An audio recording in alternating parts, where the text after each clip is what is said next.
Vamos dar seguimento ao nosso estudo da Palavra de Deus. Estamos aqui seguindo a série do CETEB, aqueles que estão se juntando a nós, o Seminário Teológico de Base, Fundamentos da Teologia, tratando aqui de um dos assuntos mais importantes, um dos temas mais centrais das Escrituras Sagradas, tendo feito uma apresentação aí da Bíblia, com a Palavra de Deus, falando sobre a criação, o Criador, e o nosso papel especial na criação de Deus. Qual é o tema? Quem está aqui há algumas semanas sabe que tema estamos estudando já há algumas semanas? Alianças, ok? E nós queremos que as alianças de Deus não são apenas um dentre vários temas, mas um tema muito especial para entendermos toda a Bíblia. Por quê? Por que isso? Quem sabe a resposta? Joel, já que você falou alianças, por que as alianças são um tema tão importante no estudo da Palavra de Deus? Eu entendi direito. Eu vejo mais como alianças, entendo, que aliança, como o pastor diz, né? Seria a vértebra. Ok. É o meio pelo qual Deus tem operado a graça no mundo, salvando o seu povo. Ok, não sei quantos ouviram a resposta do Joel, que o tema das alianças representa uma espécie de coluna vertebral. Gosto dessa imagem, né? A espinha dorsal da Bíblia. O que representa a nossa coluna? É aquilo que nos mantém de pé, que dá estrutura ao nosso corpo, sem o qual seríamos só o quê? Uma geleca, né? Espalhada pelo chão. A coluna que dá forma, apoio e estrutura ao nosso corpo. Nós cremos assim também que o tema das alianças de Deus é uma espécie de coluna vertebral que você pode acompanhar do início ao fim da Bíblia. Ou, para usar uma outra imagem, uma espécie de fio condutor, aquilo que une a narrativa das Escrituras Sagradas. Será que conseguimos ver isso desde o início da Bíblia? Começamos com quem? São os primeiros personagens humanos dessa história. Adão e Eva, ok? E vemos Deus entrando em aliança com este casal. E o que acontece com esta aliança logo no início? Ela é rompida, né? Nós, representados pelo primeiro casal, Adão e Eva, nós rompemos esta aliança com Deus, sofremos as consequências disso, e a partir daí vemos os esforços de Deus para restaurar, restabelecer esta aliança com a sua criação. Vimos isso na etapa seguinte do nosso estudo. Depois de Adão e Eva, nos concentramos em quem? Há 2 semanas. Quem foi o personagem humano bíblico que nós avaliamos? Pastor Marcelo falou sobre quem? Noé. Okay? E toda a importância que Noé tem na história, né? E interessante isso, ao acompanhar as alianças de Deus com o seu povo, você vê relações com as alianças anteriores. Então, quem se lembra de algumas semelhanças entre a aliança de Deus com Noé e a aliança de Deus com Adão? Quem se lembra? Quem estava aqui há 2 semanas? Coisa que você lê ali na história de Noé e diz, eu já ouvi isso antes. Eu acho que eu já vi isso na Bíblia anteriormente. Alguém? Quem estava aí anotando? Ou tem cola, se você tem a revistinha, você tem a cola aqui com você. Ok?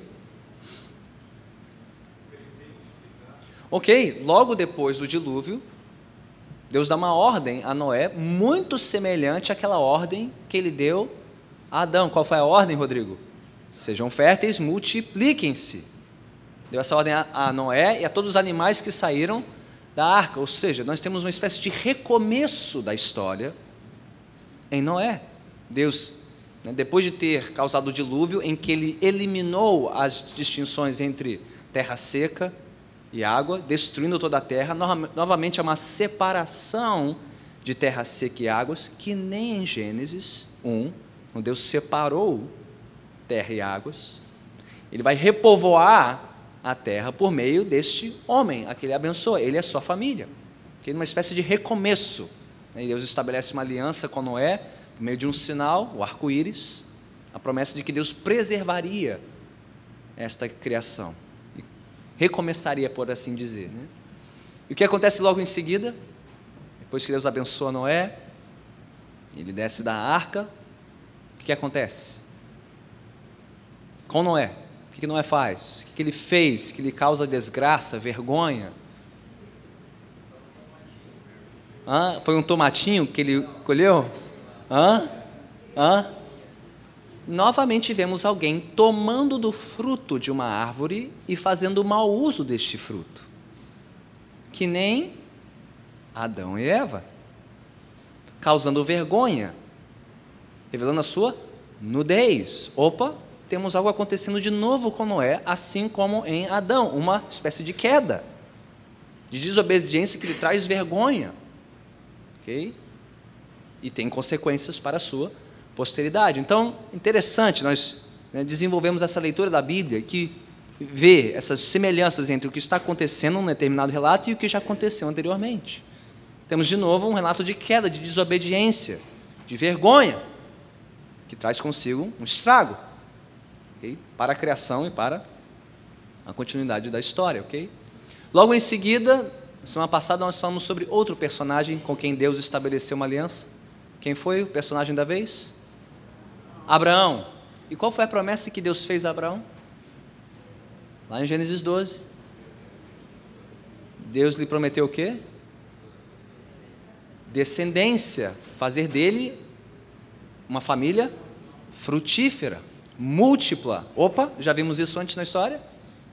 Deus querendo multiplicar um povo, torná-lo numeroso. Onde vimos isso?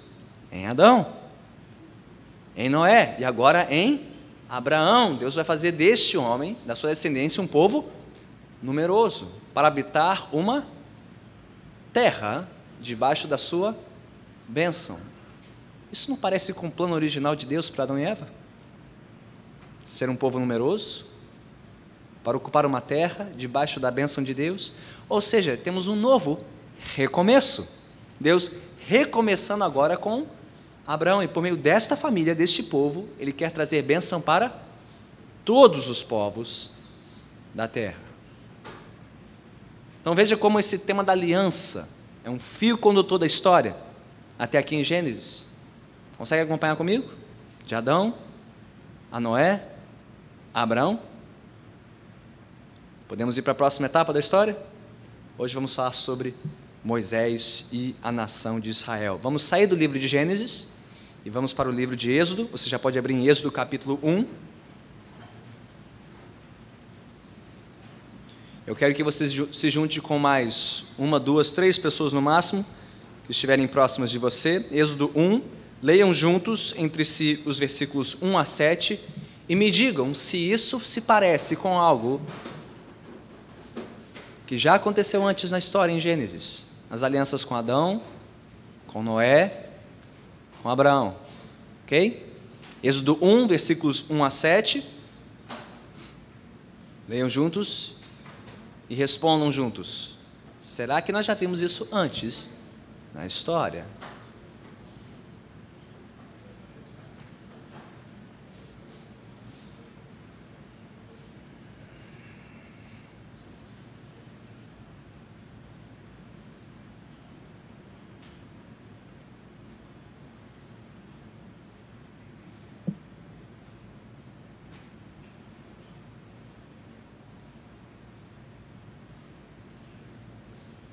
Ok? Deve ficar bem evidente.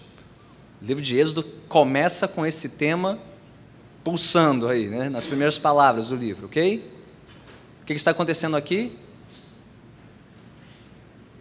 Quem está em evidência aqui nos primeiros versículos de Êxodo, capítulo 1? Quem é esta família que está sendo escrita? Os descendentes de quem? De Jacó, que era filho de quem? Isaac, que era filho de... temos aqui o relato dos descendentes de Abraão fazendo o quê? Se multiplicando, sendo férteis e preenchendo um país. Isso te lembra de algo que já vimos na história? Qual foi a promessa? Parte da promessa que Deus fez a Abraão, que por meio dele, ele faria uma nação. E Deus está aqui formando uma nação, multiplicando um povo, não é verdade? Isso por si só já é um milagre, porque você se lembra um pouquinho da história dessa família. Eu gosto de ler Gênesis assim, Gênesis, a grande família, né? Era uma família muito unida, mas também complicada, muito complicada, porque qual é a história dessa família? Qual é a história de Isaac e Jacó e Esaú? O que acontece? Uma história de bênção trocada, de inimizade entre os irmãos. Nós já vimos isso antes na história, lá com Caim e Abel, e essa história não terminou bem. Um dos irmãos terminou assassinado, e quase que Esaú consegue, a princípio, tirar a vida de Jacó, e a bênção será por meio dele. Jacó sobrevive, não? E a novela continua, porque Jacó tem 12 filhos, e um deles desponta, José, e o que acontece entre José e os seus irmãos? Inimizade, e o risco de morte. E apesar de tudo isso, Deus preserva essa linhagem, preserva essa família, e faz com que ela se multiplique, apesar da inimizade dos irmãos, apesar das matriarcas serem todas estéreis. Já notaram isso? A esposa de Abraão, Sara, estéril.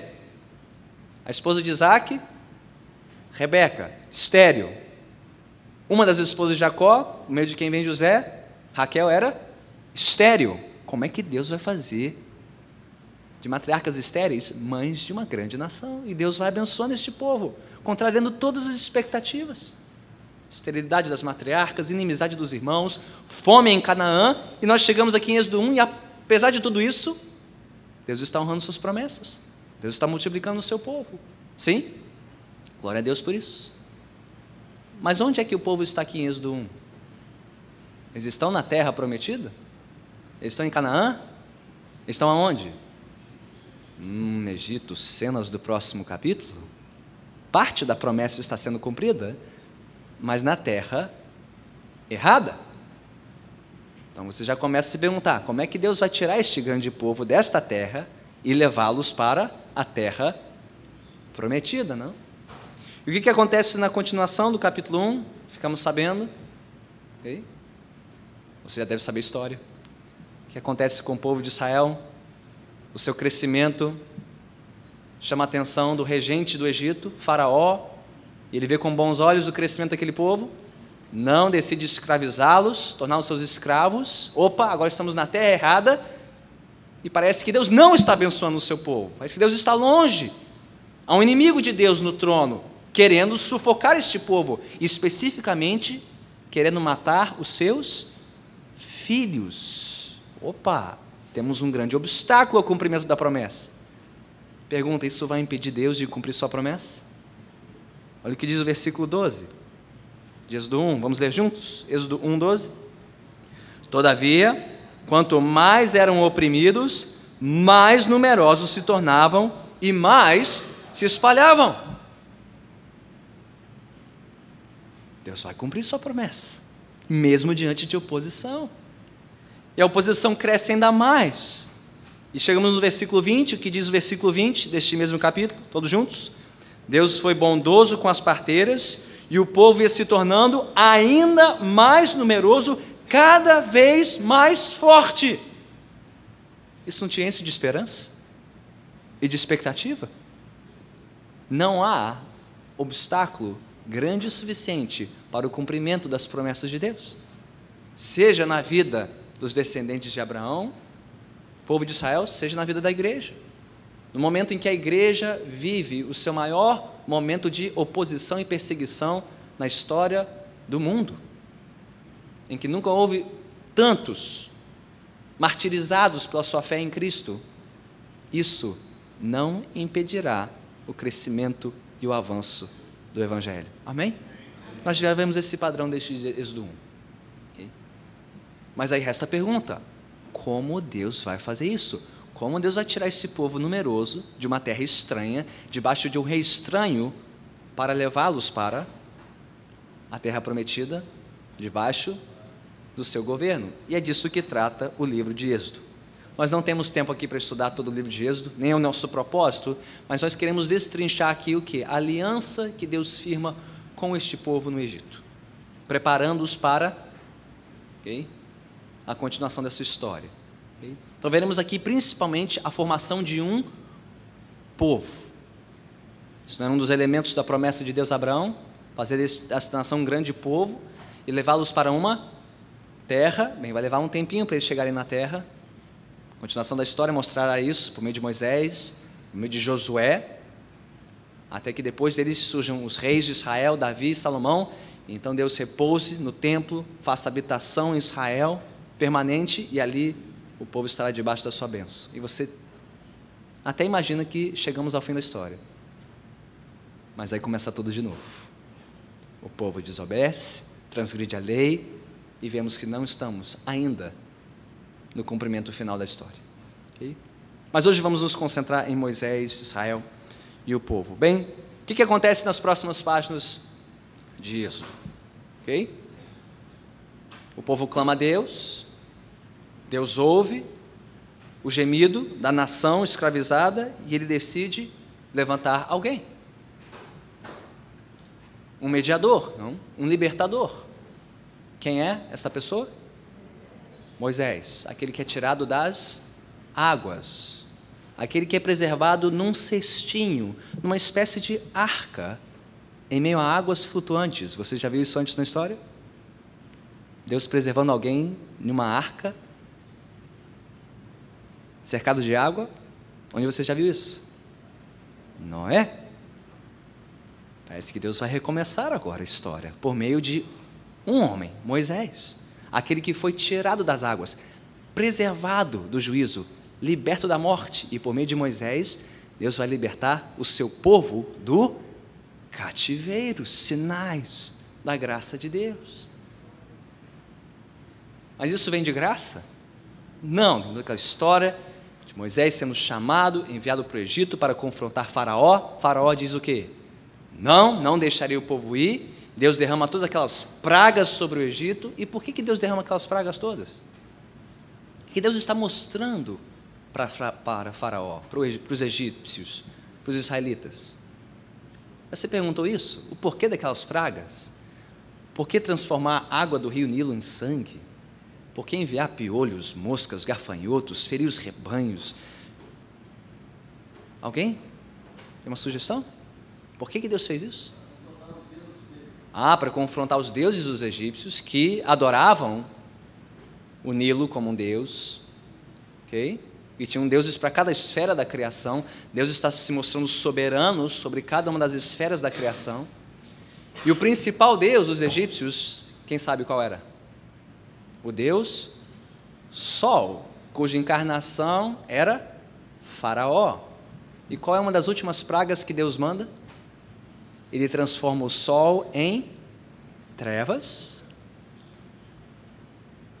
e vai afligir o filho de Faraó e todos os filhos do Egito, mostrando que quem manda no Egito é Faraó? São os deuses do Egito? Quem manda ali também é o Senhor de Israel. Este não é um Deus tribal, não é um Deus que se limita a uma nação.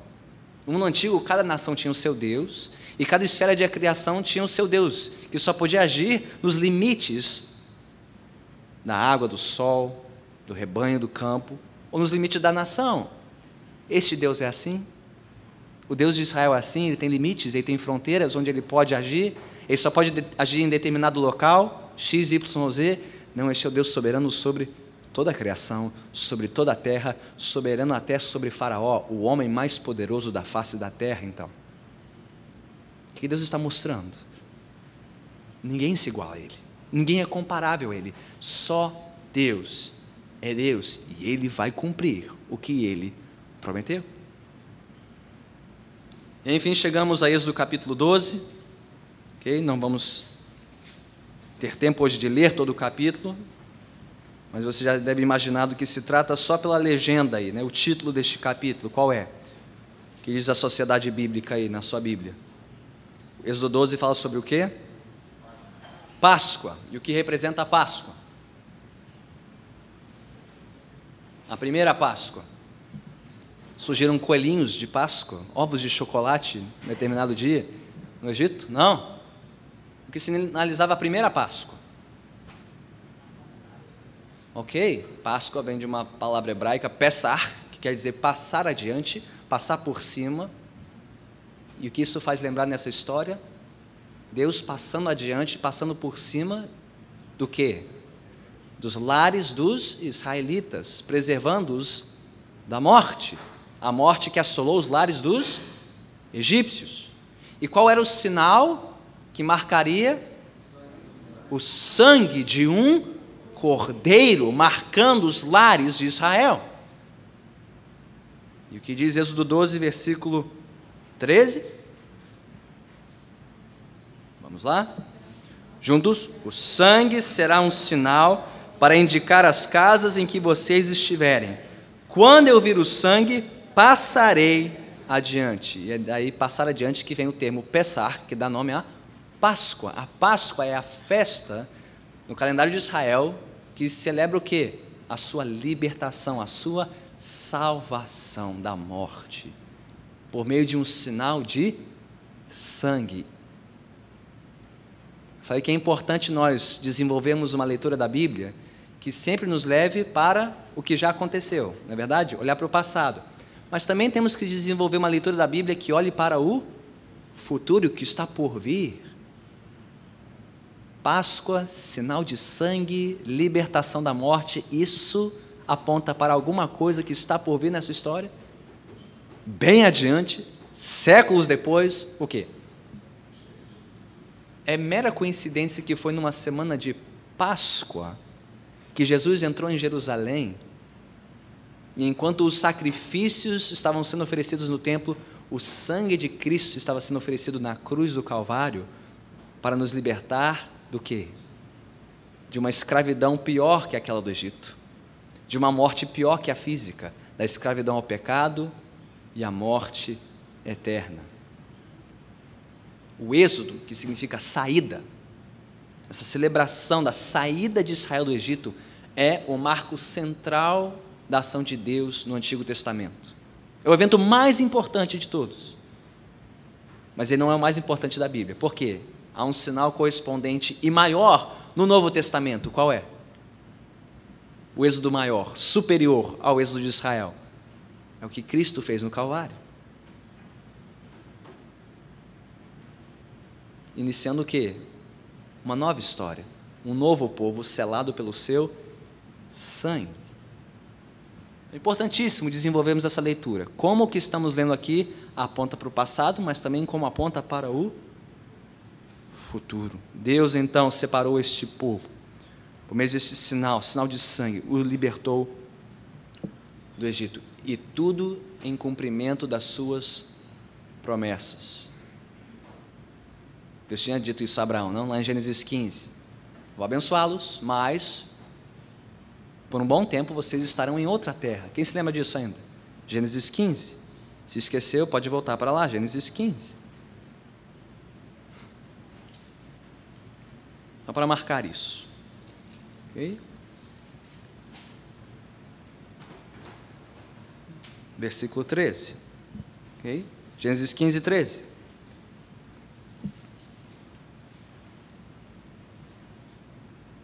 Então o Senhor lhe disse: saiba que os seus descendentes serão estrangeiros numa terra que não lhes pertencerá, onde também serão escravizados e oprimidos por 400 anos. Deus disse isso a Abraão, gerações antes do povo dele, seus descendentes, irem para o Egito serem escravizados. E Deus já tinha determinado o que aconteceria depois, não? Mas eu castigarei a nação a quem servirão como escravos, e depois de tudo sairão com muitos bens. Você, porém, irá em paz a seus antepassados, será sepultado em boa velhice.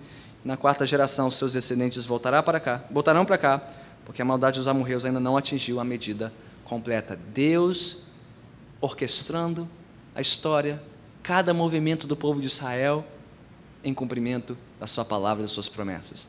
Nada frustra os propósitos soberanos de Deus. Sim, Gustavo? Mas os 400 anos eles são contados a partir da saída de José do Egito. Isso, aí há algumas divergências, né? Alguns dizem 400, mais à frente no livro de Atos ouvimos de 430 anos, tudo depende aí do marco, né? Se é do início, se é até a saída do Egito, ou até a chegada na Terra Prometida, essas variantes. Né? Então, isso sugere que a escravidão do povo começou quando eles saíram de Canaã e foram para o Egito? Uma escravidão assim, espiritual? Não é o que o Êxodo capítulo 1 diz que enquanto José estava vivo, a relação do Egito com Israel era boa. Depois da morte de José, surgiu um novo faraó, e que diante do crescimento do povo, aí sim se assusta, sente medo, e aí decide isso. Não, isso tudo é o quê? Estamos aqui vendo o quê? Sombras, sinais de uma história maior. Okay? Isso que estamos sugerindo, que não podemos ler o Antigo Testamento sem ter em vista o Novo Testamento. Não podemos ler a Antiga Aliança sem olhar para a Nova Aliança.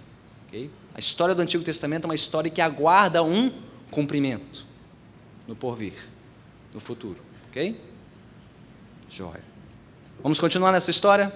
Só vendo aqui os momentos mais marcantes. Então chegamos até Êxodo 12, Páscoa, libertação. Dali Deus leva esse povo para onde? Próximo grande acontecimento na história do Êxodo. Nos leva para o deserto, para uma montanha muito específica, Monte Sinai, onde Deus fará o quê? Ele chamará Moisés para si e revelará a sua lei. E a partir desta lei vai mostrar a este povo como viver em obediência, em gratidão. Opa! Que lembra do Salmo 103 que acabamos de ouvir? Em gratidão pela libertação, este povo renderá a Deus a sua obediência. Não é assim que a lei começa? Em Êxodo 20, eu sou o Senhor, o teu Deus, que os tirou do Egito, da terra da escravidão.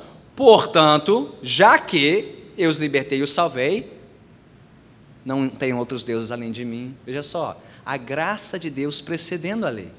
Deus salvando primeiro e depois instruindo o povo como agir. Graça e depois lei. Okay? Deus primeiro tirando Israel do Egito e por meio da lei vai tentar arrancar o Egito do coração de Israel. Vemos que é muito mais fácil tirar Israel do Egito do que tirar o Egito de Israel. Porque o Egito vai estar entranhado no coração de Israel, né? Desde o deserto. Okay? Mas antes disso, em Êxodo 19, vamos lá para Êxodo 19.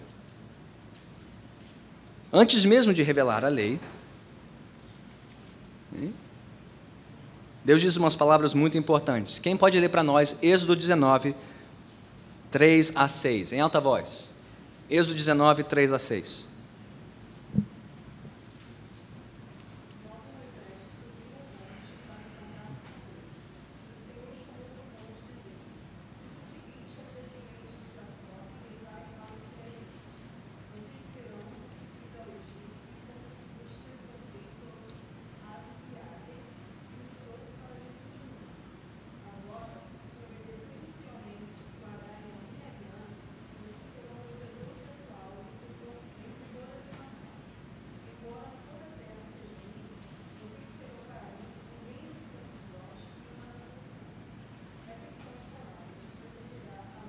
Ok. Antes mesmo de revelar o conteúdo da lei, Deus já mostra a Israel o propósito da lei da libertação de Israel. Diz, ó, eu sou o seu libertador e agora eu vou ser o seu legislador. Eu sou o seu salvador e também o seu Senhor. Não podemos dividir as duas coisas. Tem gente que quer Deus como seu libertador e não seu legislador. Que quer Deus como salvador, mas não como Senhor. Pode isso? A regra é clara, né? Não pode isso. O mesmo libertador é o legislador, o salvador é o Senhor, okay? O redentor é rei, e Deus estabelece esse povo, disse Deus a Moisés, para quê? Para fazer deles um reino de sacerdotes. O que isso quer dizer? Um reino de sacerdotes. Reino nos dá a ideia de quê? O que constitui um reino?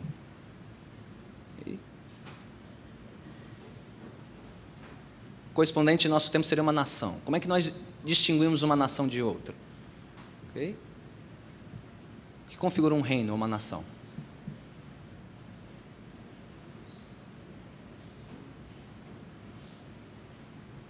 É uma terra sem leis ou com leis? Ok, a gente tem determinadas leis, ok? Uma determinada identidade. Qualquer um pode fazer parte de qualquer nação? Não, há regras que delimitam a vivência naquele reino. que marcam quem é desse reino e quem não é. A autoridade, a lei, a ordem, ok? Esse povo será um reino, com regente, o Senhor, com leis, com regras, com uma identidade, mas só em benefício próprio? Diz o texto que será um reino de sacerdotes. A figura de um sacerdote dá a ideia de quê? O que é um sacerdote? Uma espécie de mediador entre quê? Entre Deus e os homens. Deus constituiu Israel para ser um reino de sacerdotes, para ser um representante de quem? De Deus para quem? Para o mundo. O que Deus fez em benefício de Israel não era apenas em benefício deles, mas em benefício das nações. Isso te lembra de algo que Deus disse a Abraão? Por meio de você, eu abençoarei todas as famílias da terra. Sim, Deus escolheu esta nação, mas não somente para abençoar essa nação, mas que por meio dela, das suas leis, da sua obediência, da sua submissão a Deus, todos fossem abençoados. Assim também a igreja. Nós somos salvos e libertos por Deus, não só em benefício próprio, mas para que mediante nosso testemunho, nossa obediência à lei de Deus, nós fôssemos um sinal, uma representação para todos os povos, todas as famílias da terra. Ou seja, o propósito de Deus não se limita apenas às 4 paredes da igreja, às fronteiras da igreja. Por nosso intermédio, por nosso testemunho, Deus quer abençoar todos, para que outros conheçam este Deus, ouçam falar desse Deus, vejam as suas leis em ação e vejam como é bom pertencer a esse Deus, como é bom pertencer a este povo. Isso desde o início. Sim? Deus prometeu isso a Abraão, está prometendo isso a Moisés também. Sim, João? Esse texto também poderia ser um pano de fundo para 2 Coríntios 5:20, onde vai dizer, portanto, somos embaixadores no lugar de... Ok, essa ideia de embaixadores, 2 Coríntios 5:20, somos embaixadores. Qual é a figura de um embaixador? Ele é um representante de uma outra nação para um outro povo. Ele vem de outra nação, ele está lá representando uma autoridade, só pode falar conforme a autoridade da sua nação de origem, mas o representa em uma outra nação. Sim, somos representantes de um outro rei, de um outro reino, de um outro mundo, neste mundo. Sim, somos embaixadores. E a igreja seria a embaixada, uma embaixada do reino. E cada lar cristão, uma pequena embaixada do reino. Sim. Então Deus não nos abençoa somente para o nosso bem, mas para que outros vejam, ouçam, saibam deste Deus. Okay? Isso fica claro nos tipos de leis que Deus revela a este povo, ok? Passamos aí por Êxodo 20, temos os 10 mandamentos, né? Conhecidos como a lei moral, o resumo, os princípios fundamentais da lei, que regem nosso relacionamento com Deus. Não terás outros deuses, não farás imagem deste Deus, não usará o nome dele em vão, trabalharás 6 dias e santificarás o 7º para o Senhor, mas também honraremos pai e mãe, não mataremos, não adulteraremos, não furtaremos, não daremos falso testemunho, não cobiçaremos. Veja só, Deus regulamentando a vida com Ele e a vida uns com os outros. Sabemos isso nos 10 mandamentos, o resumo da lei, a lei moral. E Deus vai acrescentar outras leis, outros tipos de leis. As leis que regulamentam o culto, como a lei cerimonial, tudo que seria feito no tabernáculo, sacerdotes, sacrifícios. Mas também a lei civil, como este povo enxergaria trabalho, descanso, dinheiro, posses, bens, casamento, filhos. Então veja que o propósito de Deus desde Israel não era apenas de tratar da vida espiritual do seu povo. Muita gente que acha que Deus é um compartimento da sua vida. Não, é o que nós fazemos no domingo, na igreja, de 10 a meio-dia, de 6 às 8. E o resto da minha vida é o resto da minha vida. Não, que já vemos aqui desde o início. Deus se importa com toda a vida do seu povo. O seu culto a Ele, mas também a sua vida em sociedade. Família, filhos, posses, bens, trabalho, descanso, economia, política, cuidado com o meio ambiente. Tudo está debaixo da soberania de Deus. Deus não pode ser compartimentalizado, né? Limitado, domesticado para uma parte da nossa vida. Deus é soberano sobre toda a vida e já está mostrando isso aqui, desde Israel. Mas tem muitos que acham não. Deus é o que eu faço naquele lugar, naquele horário, naquele momento da semana, e o resto da minha vida é a minha vida. Sim ou não? Não. Nunca foi assim. Nunca foi assim. Desde o início, Deus queria reinar sobre o seu povo, sobre cada esfera da vida do seu povo. Culto, família, trabalho, tudo para a glória dele. Okay? Mas aí chegamos em Êxodo 24, e aí temos algo muito importante. Pastor, você falou sobre Moisés, sobre Israel, mas até agora não vimos nenhum sinal claro de aliança. Onde está aqui a aliança de Deus com o seu povo? Ok? Leia junto com mais um ou dois, Êxodo 24, versículos 1 a 8, e me digam, onde estão aí as evidências de uma aliança formal instituída entre Deus e o seu povo? Podem ler, Êxodo 24, versículos 1 a 8.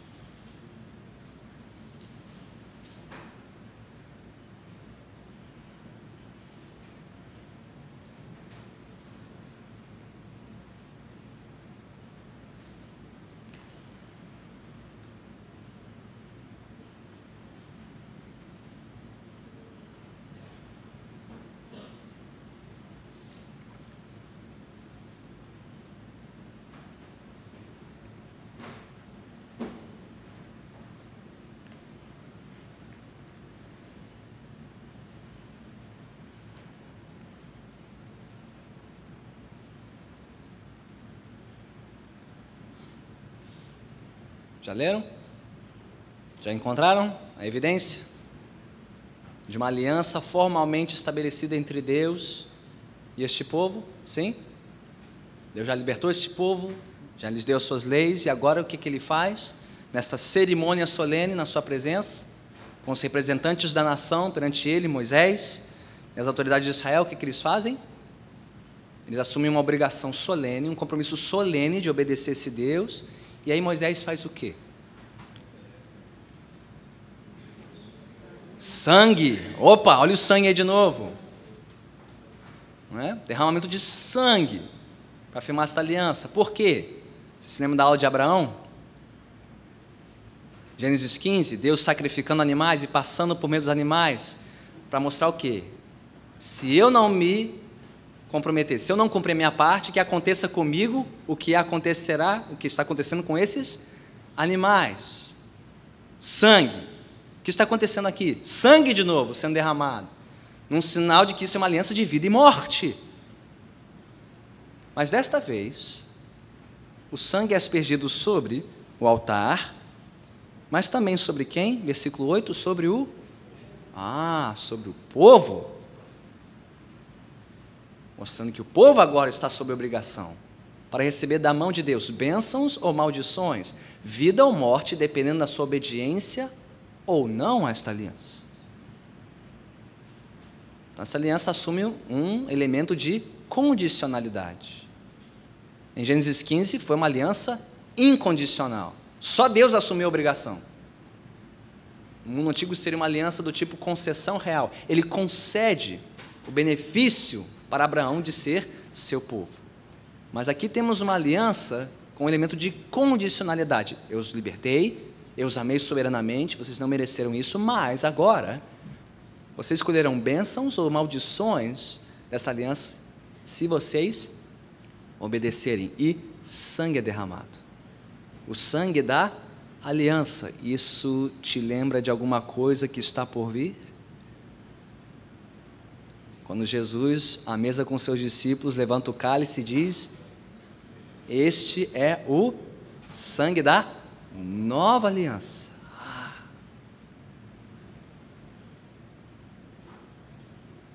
Um novo sinal, um novo compromisso, um novo começo entre Cristo e o seu povo, onde Ele derramaria o seu sangue para ter esse povo para si.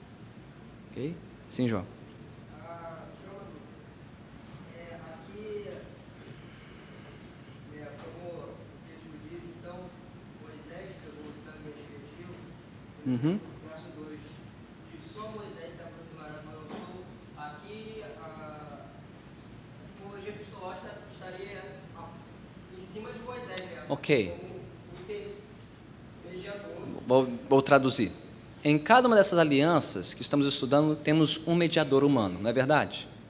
Adão era o representante da raça. Noé, o representante de uma nova humanidade. Abraão, o representante de um novo povo. Moisés, aqui agindo como representante desta nação. Deus sempre agiu por mediadores, por meio de representantes. Então você deve se surpreender quando chegamos no Novo Testamento e temos um homem escolhido por Deus para ser o representante dele, de um novo povo. Quem é este homem? Jesus.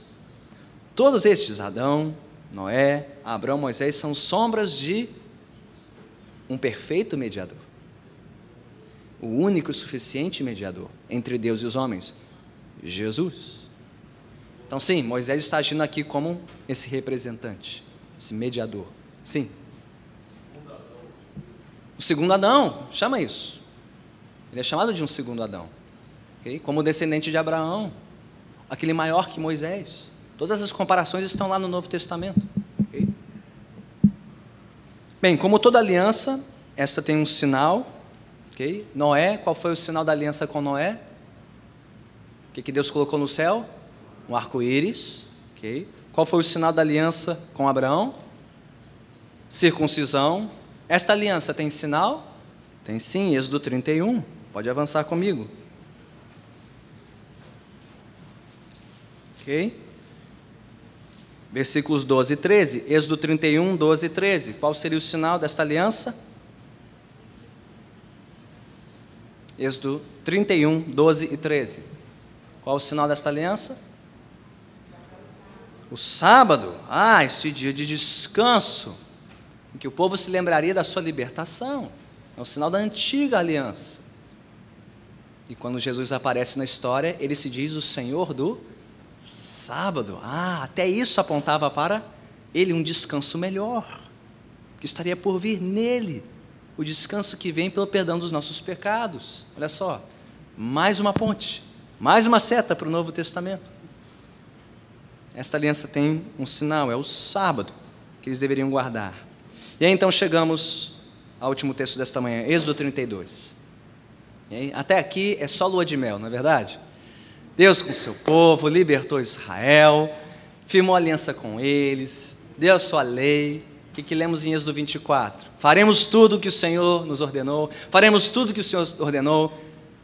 Só amor, né? Só amor entre Deus e Israel. E aí chegamos em Êxodo 32. E o que acontece em Êxodo 32? O que acontece? Acabou a lua de mel. Ou melhor, é traição na lua de mel. Eles nem saíram do Monte Sinai. Eles nem começaram a travessia do deserto. Eles mal saíram do Egito. E já trocaram de Deus e Senhor. Fizeram um bezerro de ouro. Romperam a aliança. Isso te lembra de alguma coisa? Adão e Eva deram ouvidos a quem? Uma criatura.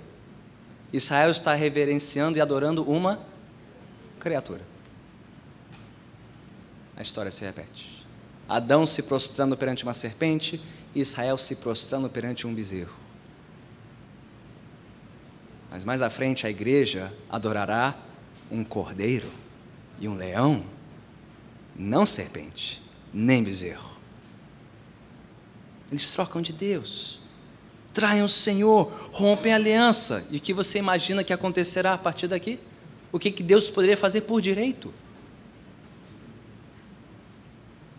Acabar com a história. Acabou. É o fim. Chega.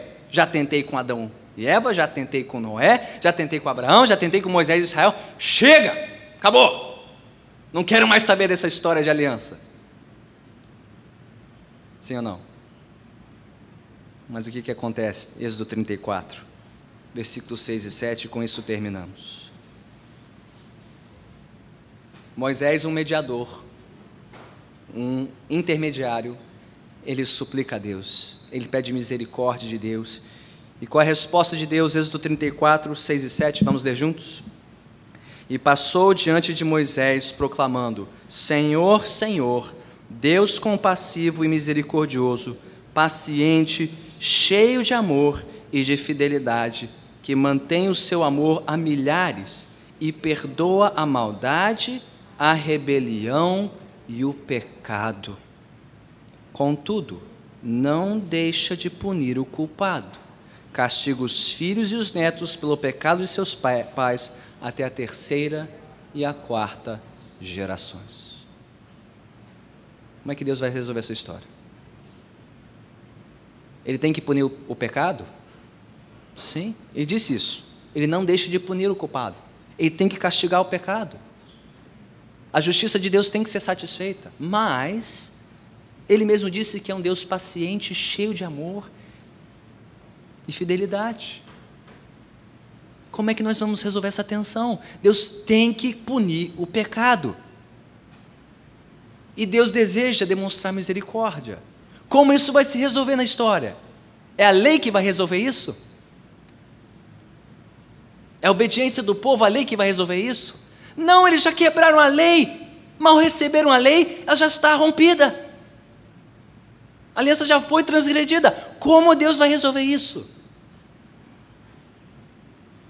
Bem, a lei já apontava para o caminho, porque no centro da lei estava um tabernáculo, sacrifícios, sangue, que apontava para aquele que tomaria sobre si toda a nossa culpa e o nosso pecado e executaria a misericórdia e o amor de Deus. Não estamos no fim da história, estamos apenas no começo da história, que aponta para o fim dessa história. Qual é o grande fim dessa história? Alguém que vem cumprir a lei em nosso lugar, alguém que toma sobre si o castigo da lei, que vem nos libertar pelo seu sangue e nos fazer herdeiros de uma nova aliança. Sobre quem estamos falando? Sobre Jesus. Tudo aponta para Ele. Você não pode ler a Bíblia sem olhar para Ele. Você já teve essa experiência de olhar para uma paisagem, para um horizonte distante, e parece que todas as linhas do seu campo de visão apontam para um ponto fixo no fim do horizonte? Assim também você não pode ler a Bíblia sem ver o ponto final, o ponto de convergência dessa história. E é quem? É Jesus. Tudo aponta para Ele. Cada uma das alianças, cada etapa da progressão na história aponta para Ele. É Ele que veio nos libertar da escravidão ao pecado. É Ele que veio nos comprar pelo seu sangue. É Ele que veio cumprir a lei e as promessas. É Ele que veio formar um povo para si, um povo que está crescendo por toda a terra, que está enchendo a terra para trazer glória ao seu nome. E você faz parte desse povo? Crê em Jesus, já se arrependeu dos seus pecados, já foi lavado no sangue do Cordeiro. Então você existe agora para andar com este povo, cultuando a Deus, dando bom testemunho dele nesta terra, para que outros ouçam, saibam e vejam que este Senhor é digno de toda a honra, glória e louvor.